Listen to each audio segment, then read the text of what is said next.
Hello friends, இந்த வீடியோவில் ரியாக்டில் இருக்கிற ஈவெண்ட் ஹேண்ட்லர்ஸ் பற்றி பார்க்க போகிறோம். இதுக்கு நாம் இந்த நைஸ் ஃபங்க் அப்படின்ற இந்த ஃபங்க்ஷனல் காம்பனண்ட்டை யூஸ் பண்ணுவோம். ஃபர்ஸ்ட் இதில் ஒரு பட்டன் ஆட் பண்ணுறேன். இதை ஆட் பண்ணும்போது எனக்கு ஒரு எரர் வருது. இது என்னென்னா, இந்த ரிட்டர்ன் பண்ணுற JSXல வந்து ஒரே ஒரு பேரண்ட் எலிமெண்ட் தான் இருக்கணும் அப்படின்ட்டு. நாம் இதை 2 எலிமெண்ட்டாக ரிட்டர்ன் பண்ணியிருக்கோம். ஸோ இதை ரேப் பண்ணுறதுக்கு ரியாக்ட்லேயே ஒரு ஷார்ட்கட் அவைலபிளாக இருக்குது. அது என்னென்னா இந்த எம்டி டேக்ஸ். ஸோ இந்த எம்டி டேக்ஸ் அப்படிங்கிறது என்ன பண்ணுன்னா, மல்டிபிள் டாமை வந்து ஒரே ஒரு ரூட் எலிமெண்ட்குள்ளே ரேப் பண்ணுறதுக்கு யூஸ்ஃபுல்லாக இருக்கும். ஸோ இந்த இடத்துல நம்ம டிவ் அப்படின்றதையும் யூஸ் பண்ண முடியும். பட் தேவையில்லாத நமக்கு டாம் க்ரியேட் ஆகும். ஸோ அதெல்லாம் நம்ம அவாய்ட் பண்ணுறதுக்கு இந்த எம்டி டேக்கை யூஸ் பண்ணுவோம். ரியாக்டோட பழைய வெர்ஷனில் react.fragment அப்படின்ற ஒரு டேக் அவைலபிளாக இருக்கும். ஸோ அதுவும் இதே வேலையை தான் பார்க்க போகுது. ஸோ அதுக்கான ரீப்ளேஸ்மெண்ட்டாக ஷார்ட்கட்டாக நமக்கு இந்த எம்டி டேக்ஸை கொடுத்துருக்காங்க ரியாக்ட் டீம். இப்போ இந்த பட்டனுக்கு ஒரு கிளிக் ஈவெண்ட்டை ஆட் பண்ணுவோம். ஸோ இந்த கிளிக்டு அப்படின்ற இந்த ஃபங்க்ஷனை டிஃபைன் பண்ணிடலாம்.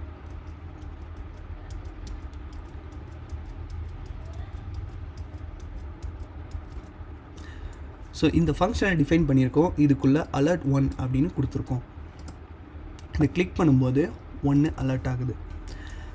நம்ம ஜாவாஸ்கிரிப்டில் பார்த்துருப்போம், கிளிக் ஈவெண்ட்டில் ஆட்டோமேட்டிக்காக இந்த இடத்துல அப்படின்ற ஒரு ஆர்குமெண்ட் அவைலபிளாக இருக்கும். இந்த அப்படின்ற ஆர்குமெண்ட்குள்ளே இந்த கிளிக் ஈவெண்ட்டோட நிறைய டீட்டெயில்ஸ் இருக்கும். அதாவது எந்த இடத்த கிளிக் பண்ணோம், எந்த எலமெண்ட்டை கிளிக் பண்ணியிருக்கோம், அண்ட் எந்த axis, X axis, Y axis, இது எல்லாமே இந்த ஃபஸ்ட் ப்ராப்பர்ட்டிக்குள்ளே அவைலபிளாக இருக்கும். ஸோ அதை இப்போது என்ன பண்ணுறோம் அப்படின்னு பார்ப்போம். இதை கிளிக் பண்ணுறேன். இந்த இடத்துல இந்த அப்படின்ற இந்த ஈவெண்ட் வந்து கன்சோல் ஆகிருக்கு. ஸோ இதுக்குள்ளே பார்த்தோன்னா நான் சொன்ன மாதிரி நிறைய டீட்டெயில்ஸ் வந்துட்டு பிரிண்ட் ஆகிருக்கு. ஸோ இதால் என்ன யூஸ் அப்படின்னா, நம்ம டிஃபால்ட்டான சில பிஹேவியர்ஸ் லைக் ஒரு லிங்க் இருக்குன்னா அது ரீடைரக்ட் ஆகுறது. ஸோ இதெல்லாம் வந்துட்டு e.prevent default அப்படின்ற அந்த ஃபங்க்ஷன் கால் பண்ணி ப்ரிவெண்ட் பண்ண முடியும். இப்போ நம்ம கிளாஸ் காம்பனண்ட்குள்ளே எப்படி ஈவெண்ட் ஹேண்டில் பண்ணலாம் அப்படின்னு பார்ப்போம்.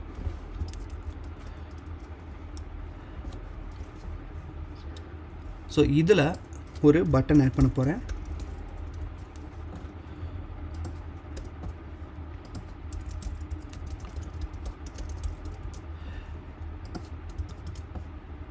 Same error. இதை வந்து ஒரு ரூட் லெவல் எலிமெண்ட்டில் ரேப் பண்ணிடலாம். அண்ட் onClick அப்படின்றத ஆட் பண்ண போகிறோம். இதுக்குள்ளே ப்ராக்கெட் யூஸ் பண்ணிவிட்டு ஒரு ஃபங்க்ஷனை ஆட் பண்ண போகிறோம். இந்த கிளாஸில் வந்துட்டு ஒரு ஃபங்க்ஷன் ஆட் பண்ணிடலாம். இப்போது இந்த ஃபங்க்ஷனை தான் கால் பண்ண போகிறோம். எப்போனா இந்த பட்டன் கிளிக் ஆகும்போது. ஓகே, ஸோ நம்ம ஜென்ரலாக ஜாவாஸ்கிரிப்டில் onClick அப்படின்னு எல்லாமே ஸ்மால் லெட்டரில் இருக்கும். பட் JSXல onClick அப்படின்றது C வந்து கேபிட்டலில் இருக்கும். இதே மாதிரி தான் எல்லா ஈவெண்ட்லேயும் லைக் onBlur, onMouseOver அப்படின்றதுலாம் அப்படின்றது ஸ்மால் லெட்டர்லேயும் அடுத்த வேர்டோட ஃபஸ்ட் லெட்டர் வந்து கேபிட்டல் லெட்டர்லேயும் இருக்கும். ஸோ இந்த ஃபங்க்ஷனுக்குள்ளே 1 அலர்ட் பண்ணுறோம். ஸோ எக்ஸ்பெக்ட் பண்ண மாதிரி 1 அப்படின்னு அலர்ட் ஆகிருக்கு. இதுக்குள்ளே திஸ் அப்படிங்கிறத அலர்ட் பண்ணும்போது என்ன வருது அப்படின்னு பார்ப்போம். ஆக்சுவலாக திஸ் அப்படின்ற இடத்துல இந்த நைஸ் அப்படின்ற கிளாஸோட இன்ஸ்டன்ஸ், அதாவது ஒரு ஆப்ஜெக்ட் தான் அலர்ட் ஆகணும். ஆனால் நமக்கு அன்டிஃபைன் அப்படின்றது அலர்ட்டில் வந்திருக்கு. இது ஏன்னா இந்த ப்ரோக்ராமை நம்ம ஸ்ட்ரிக்ட் மோடில் ரன் பண்ணுறோம். அண்ட் இந்த பட்டன் கூட இந்த கிளிக் ஈவெண்ட் கனெக்ட் ஆகிருக்கிறதால திஸ் அப்படின்றது இந்த பட்டனை பாயிண்ட் பண்ணும். பட் முன்னாடி சொன்ன மாதிரி ஸ்ட்ரிக்ட் மோடில் ரன் ஆகுறதால திஸ்ஸில் அன்டிஃபைன் அப்படின்னு வந்திருக்கு. ஸோ இதை சால்வ் பண்ணுறதுக்கு நம்ம என்ன பண்ணுவோம்னா, கன்ஸ்ட்ரக்டரில்